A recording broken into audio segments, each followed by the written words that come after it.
مومنو، جو پاکیزہ اور عمدہ مال تم کماتے ہو اور جو چیزیں ہم تمہارے لیے زمین سے نکالتے ہیں ان میں سے اللہ کی راہ میں بھی خرچ کرو، اور بری اور ناپاک چیزیں دینے کا قصد نہ کرنا کہ اگر وہ چیزیں تمہیں دی جائیں تو بجز اس کے کہ لیتے وقت آنکھیں بند کر لو ان کو کبھی نہ لو، اور جان رکھو کہ اللہ بے نیاز ہے، خوبیوں والا ہے۔ شیطان تمہیں تنگ دستی کا خوف دلاتا اور بے حیائی کے کام کرنے کو کہتا ہے، اور اللہ تم سے اپنی بخشش اور رحمت کا وعدہ کرتا ہے، اور اللہ کشائش والا ہے، سب کچھ جاننے والا ہے۔ وہ جس کو چاہتا ہے دانائی بخشتا ہے، اور جس کو دانائی ملی بے شک اس کو بڑی نعمت ملی۔ اور نصیحت تو وہی لوگ قبول کرتے ہیں جو عقل مند ہیں،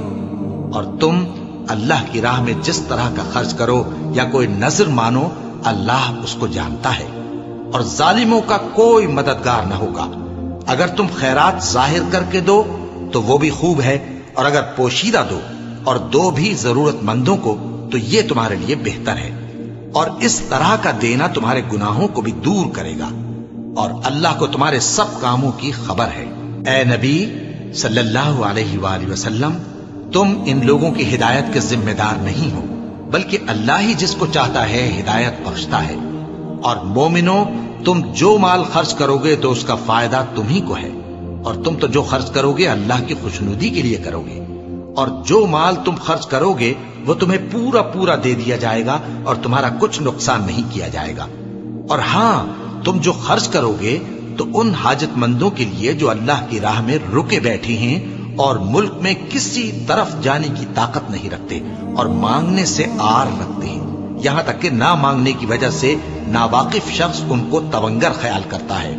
اور تم قیافے سے ان کو صاف پہچان لو کہ حاجت مند ہیں، اور شرم کے سبب لوگوں سے منہ پھوڑ کر اور لپٹ کر نہیں مانگ سکتے۔ اور تم جو مال خرچ کرو گے کچھ شک نہیں کہ اللہ اس کو جانتا ہے۔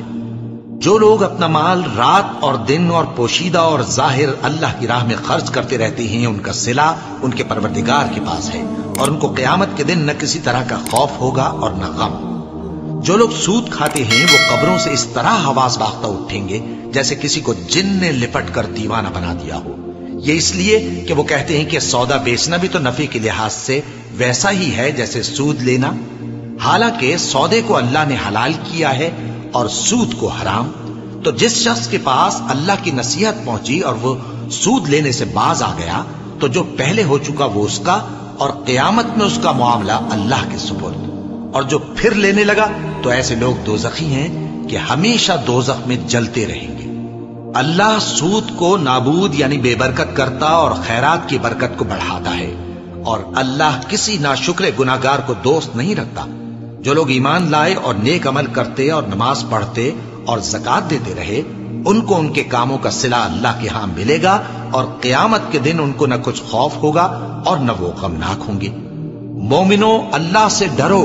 اور اگر ایمان رکھتے ہو تو جتنا سود باقی رہ گیا ہے اس کو چھوڑ دو۔ پھر اگر ایسا نہ کرو گے تو تم اللہ اور اس کے رسول کی طرف سے اعلان جنگ سن لو، اور اگر توبہ کر لو گے اور سود چھوڑ دو گے تو تم کو اپنی اصل رقم لینے کا حق ہے،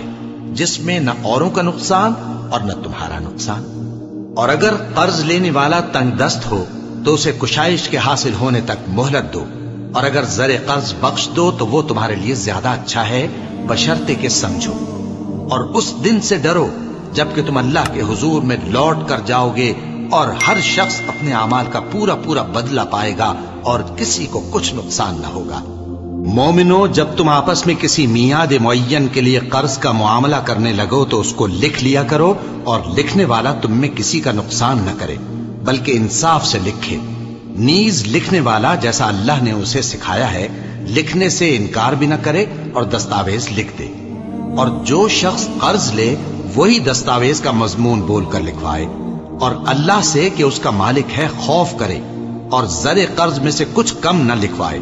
اور اگر قرض لینے والا کم عقل یا ضعیف ہو یا مضمون لکھوانے کی قابلیت نہ رکھتا ہو تو جو اس کا ولی ہو وہ انصاف کے ساتھ مضمون لکھوائے، اور اپنے میں سے 2 مردوں کو ایسے معاملے کے گواہ کر لیا کرو، اور اگر 2 مرد نہ ہوں تو 1 مرد اور 2 عورتیں جن کو تم گواہ پسند کرو کافی ہیں، کہ اگر ان میں سے ایک بھول جائے گی تو دوسری اسے یاد دلا دے گی،